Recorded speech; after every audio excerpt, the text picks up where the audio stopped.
वर्तमान में हम जब भी असुर की बात करते हैं तो लोगों के जहन में सिर्फ कुछ ही असुरों के नाम आते हैं, जैसे कंस, शिशुपाल, रावण इत्यादि। लेकिन क्या आपको पता है कि धर्म ग्रंथों में इनसे भी कई बलवान असुरों का वर्णन है।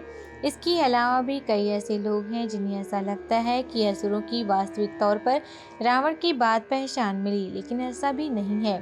दूसरी ओर माता पार्वती और शिव का असुरों के प्रति इतना प्रेम क्यों है, यह भी एक सवाल लोगों के दिल में आता है। दरअसल इन सब सवालों का जवाब जानने के लिए आपको ये पूरा सुनना चाहिए। असुर वंश रावण से कई पहले से थे। हेति प्रहेति से रक्ष जाति की शुरुआत होती है। प्रहेति के संन्यास लेने के बाद हेति के विवाह काल की बेटी भया से हुआ था।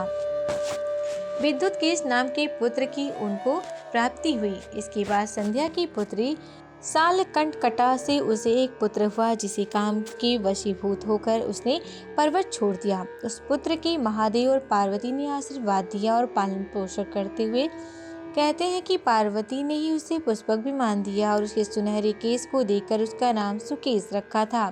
तभी से असुर के प्रति पार्वती और महादेव के मन में भावुकता पैदा हुई। पार्वती ने ही उसे पाताल जाकर वंश वृद्धि के लिए कहा और कालांतर में मलयवान, सुमाली और माली जैसे 3 महायोद्धा उसे पुत्र के रूप में मिले।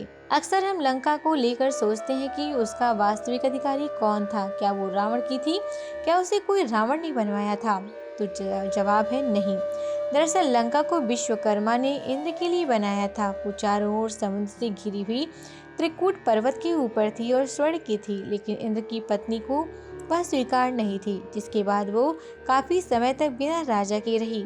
सुकेश के पाताल जाने के बाद उसके पुत्रों के द्वारा वंश वृद्धि हुई और उन्होंने ब्रह्मा जी को प्रसन्न कर वरदान प्राप्त किए।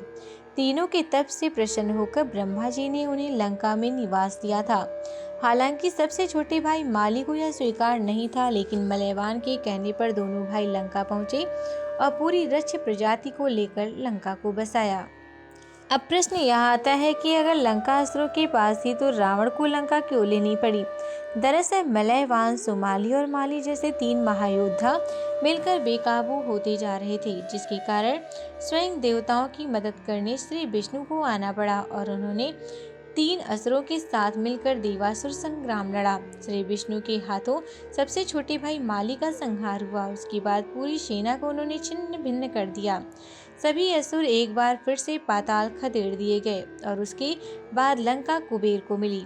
कालांतर में पुलस्त्य के पुत्र विश्वा को असुर सुमाली की पुत्री केकशी ने अपने यौवन के जाल में बांधा और रावण का जन्म हुआ और इसी रावण में अपने नाना की लंका को कुबेर से वापस लिया। Subscribe to our YouTube channel and press the bell icon to get the latest updates.